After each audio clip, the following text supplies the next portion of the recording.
Hello everyone. So continuing with the topic of significance of geomagnetism.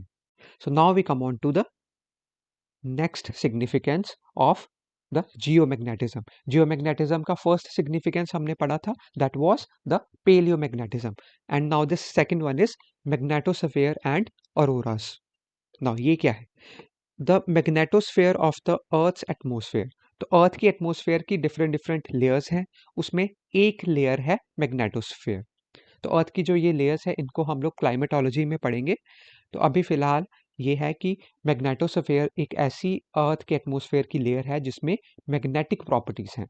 तो because of these charged ions, यहाँ पे charged ions हैं, ये charges की वजह से ही यहाँ पे मैग्नेटिक प्रॉपर्टीज लेयर को मिलती है। नाउ ये क्या करते हैं, ये मैग्नेटोस्फेयर के जो चार्ज्ड पार्टिकल्स हैं they block the charged particles from the solar winds. Now sun से बहुत सारे चार्ज्ड पार्टिकल, बहुत हाई एनर्जी चार्ज्ड पार्टिकल जो है वो रिलीज होते रहते हैं फ्रॉम टाइम टू टाइम। तो उसको सोलर विंड बोलते हैं। सोलर विंड्स के बारे में भी हम लोग आगे पढ़ेंगे। तो सोलर विंड्स जब सन से रिलीज होती हैं तो ये सारी डायरेक्शंस में मूव करती हैं और वैसे ही ये अर्थ की तरफ भी आती हैं। नाउ सोलर विंड्स में मेनली बहुत हाईली चार्ज्ड पार्टिकल्स होते हैं जिनकी एनर्जी बहुत हाई होती है। नाउ ये भी चार्ज्ड पार्टिकल्स हैं और अर्थ के मैग्नेटोस्फेयर में भी चार्ज्ड पार्टिकल्स हैं। तो सिंस ये चार्ज्ड पार्टिकल्स हैं तो इनमें ये प्रॉपर्टी है कि they can repel each other. तो same charges, as we know, same charges will repel each other and opposite will attract. तो ये इसमें जो सेम चार्जेस होंगे वो एक दूसरे को अट्रैक्ट कर देंगे, sorry they will repel each other, same charges एक दूसरे को रिपेल कर देंगे, वाइल जो इस तरह से ऑपोजिट चार्जेस हैं वो इंटरेक्ट करके एक दूसरे को नलीफाई कर देंगे, खत्म कर देंगे। बट क्या होता है, some of these charged particles they get trapped near the polar regions where the magnetic lines are straight. तो हमने देखा था कि अर्थ इस तरह से है और इस तरह से ये मैग्नेटिक फील्ड हमने बनाई थी। तो एक पॉइंट पे नियर द पोल्स क्या होता है, ये लाइंस ऑलमोस्ट स्ट्रेट हो जाती हैं। अब सिंस ये बहुत बड़ा सर्कल होगा, अगर इसको हम लोग आगे कंटिन्यू करें तो इतना बड़ा सर्कल है कि अगर अर्थ के पास देखें तो ये जो लाइंस हैं ये ऑलमोस्ट स्ट्रेट अपेयर करती हैं, हमें ऑलमोस्ट स्ट्रेट हो जाती हैं। तो वहां पे वैसी जगहों पे क्या होता है कि ये जो चार्ज पार्टिकल्स हैं कुछ, ये ट्रैप हो जाते हैं। So these charged particles from the solar wind, some of these particles they get trapped near the polar regions where the magnetic lines are straight, जिसकी वजह से क्या होता है, due to the interaction of these charged particles in the Earth's atmosphere near the polar regions, colorful lights are released and these colorful lights are called as auroras. Now क्या होता है कि ये जो चार्ज्ड पार्टिकल्स हैं ये अर्थ के charged particles के साथ इंटरेक्ट करते हैं। नाउ इंटरेक्ट करते हैं तो कुछ इनमें केमिकल रिएक्शन होते हैं और मॉलिक्यूलर लेवल पे, एटॉमिक लेवल पे, सब माइक्रोस्कोपिक लेवल पे चेंजेस होते हैं जिसकी वजह से ये एक लाइट रिलीज करते हैं, that is photon of light जो है वो रिलीज होते हैं। और ये जो लाइट है ये एटमॉस्फेयर में बहुत एक ब्यूटीफुल सी लाइट्स की फॉर्म में, फ्लैशेस की फॉर्म में दिखती है और इन लाइट्स को ही क्या बोलते हैं, auroras. So now these auroras are called aurora borealis in the northern hemisphere, near the north pole के पास जो लाइट्स दिखती हैं उनको बोलते हैं ऑरोरा बोरियालिस, या कॉमनली उनको नॉर्दर्न लाइट्स भी बोला जाता है। And in the south pole, near the south pole, इनको बोला जाता है ऑरोरा ऑस्ट्रेलिस। तो सिंस ऑस्ट्रेलिया साउथ पोल में है, मतलब साउदर्न हेमिस्फेयर में है, तो उससे आप याद रख सकते हो कि aurora australis is in the near the south pole, while aurora borealis is near the northern pole. तो इस तरह से दिस इज द फिनोमिना कि सन से ऐसे सोलर विंड्स आ रही हैं सारी डायरेक्शंस में। अब वो अर्थ की तरफ भी आएंगी, बट सिंस अर्थ की ये जो मैग्नेटिक फील्ड है ये प्रोटेक्ट करके रखेगी, सच दैट कि ये जो चार्ज पार्टिकल सोलर फ्लेयर से आ रहे हैं ये डिफ्लेक्ट हो जाएंगे या कैंसल आउट हो जाएंगे। तो जिसकी वजह से अर्थ के ऊपर डायरेक्ट इनका इम्पैक्ट नहीं होगा चार्ज्ड पार्टिकल्स का। तो ये अर्थ को बचाती है ये magnetic field from the very high energy of these solar flares. But कुछ जो ये सोलर फ्लेयर्स हैं इनके जो कुछ चार्ज्ड पार्टिकल्स हैं ये पोल्स के पास यहाँ पे ट्रैप हो जाते हैं, बिकॉज यहाँ पे जो मैग्नेटिक फील्ड लाइंस हैं ये ऑलमोस्ट स्ट्रेट हैं। तो यहाँ पे ये इंटरेक्ट करते हैं और अर्थ के एटमॉस्फेयर में चार्ज्ड आयन से ये इंटरेक्ट करते हैं मैग्नेटोस्फेयर में, और एक ब्यूटीफुल सी यहाँ पे कलरफुल सी लाइट्स प्रोड्यूस करते हैं जिनको बोलते हैं ऑरोरा।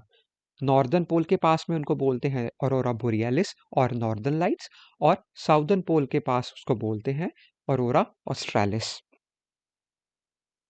सो इस तरह से जो सोलर विंड्स आ रही हैं ये अर्थ की मैग्नेटिक फील्ड की वजह से ऐसे डिफ्लेक्ट हो जाती हैं, तो ऑपोजिट चार्जेस डिफ्लेक्ट हो जाते हैं, और जो सॉरी ऑपोजिट चार्जेस जो हैं वो कैंसिल हो जाते हैं, और जो सेम चार्जेस हैं वो रिपेल होके ऐसे डिफ्लेक्ट हो जाते हैं। बट कुछ जो है यहाँ पे ट्रैप हो जाते हैं, जिसकी वजह से अर्थ के पोल्स के पास हमें ये ब्यूटीफुल सी लाइट्स देखने को मिलती हैं, which was called as aurora borealis in the northern pole and australis in the southern hemisphere.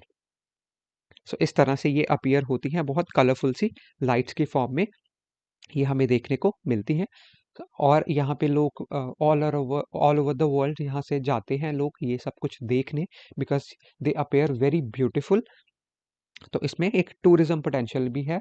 For example Iceland जैसे कंट्रीज हो गई जो नॉर्थ पोल के काफ़ी ज़्यादा पास हैं, तो वहाँ पे जो ये नॉर्दर्न लाइट्स है इनको देखने के लिए काफ़ी ज़्यादा टूरिस्ट जाते हैं, टूरिस्ट और रिसर्चर्स भी जाते हैं। तो इस तरह से ये बहुत ब्यूटीफुल सी लाइट्स जो हैं ये आसमान में देखने को मिलती हैं। तो these are called as auroras. तो इनका सिग्निफिकेंस यही है कि ये जो मैग्नेटोस्फेयर है इसके जो चार्ज पार्टिकल हैं they protect the earth from the harmful solar radiations and the cosmic radiation. तो जो हार्मफुल रेडिएशन जो सन से आ रही हैं ये अर्थ को उनसे बचाते हैं।